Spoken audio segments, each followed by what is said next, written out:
Hello my ladies and gentlemen, ఈరోజు చిట్టి ప్రయోగంతో కటన్ కూర ఎలా ఇంట్లో పండించాలో చూసేద్దాం రండి. దానికోసం ఇలా మష్రూమ్ ట్రేస్ అయితే తీసుకోవాలి. ఇలా తీసుకున్న వాటికి మనం హోల్స్ అయితే పెట్టుకోవాలి. ఇలా హోల్స్ పెట్టడం వల్ల ఎక్సెస్ ఉన్న వాటర్ అన్నీ బయటకు వచ్చేస్తాయి అన్నమాట. హోల్స్ పెట్టుకున్న తర్వాత అందులోకి మనం ఇక్కడైతే ఇసుక వేస్తున్నాము. ఇలా అన్నిట్లోకి ఇసుక ఈవెన్గా వేసేసుకోవాలి. ఇసుక వేసుకున్న తర్వాత అందులో ఉన్న రాళ్ళని మొత్తం ఇప్పుడు మనం ముందుగా నానపెట్టుకున్న ఈ మెంతుల మొలకలను అయితే చూసేద్దాం రండి.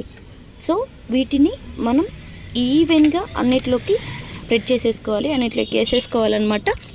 సో చూస్తున్నాం కదా, ఇంట్లో అన్నిట్లోకి చకచక వేసేసుకుందాము. సో అన్నిట్లోకి వేసేసుకున్న తర్వాత పైన ఒక లేయర్ మనం మళ్ళీ ఇసుక వేస్తున్నాము. ఇసుక బదులు మన దగ్గర కోకో పిట్ లేదంటే నార్మల్ మట్టి ఉన్నా కూడా సరిపోతుంది. సో ఇప్పుడు వీటిపైన మనం వాటర్ అయితే వేసేసుకుంటాం అనమాట. బాగా తడిచేలాగా వాటర్ అయితే పోసేసుకోవాలి. ఇలా వాటర్ ఎక్సెస్ వాటర్ అని కిందకు వచ్చేస్తాయి అనమాట. నో ఇష్యూ, ఎక్కువ వాటరే పోయాలి ఫస్ట్ రోజు. సో వాటర్ అని పోసేసిన తర్వాత వీటిని ఒక 2 days అలా ఎండలో పెట్టేసుకోవడమే. చూస్తున్నారు కదా, ఇది 2 days తర్వాత రిజల్ట్. వాటిపైన ఇంకా కొంచెం నీళ్ళు అలా విధించుకొని మళ్ళీ ఎండలో పెట్టేసుకోవడమే.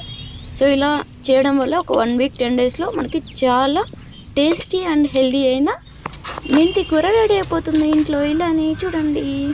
Thank you for watching.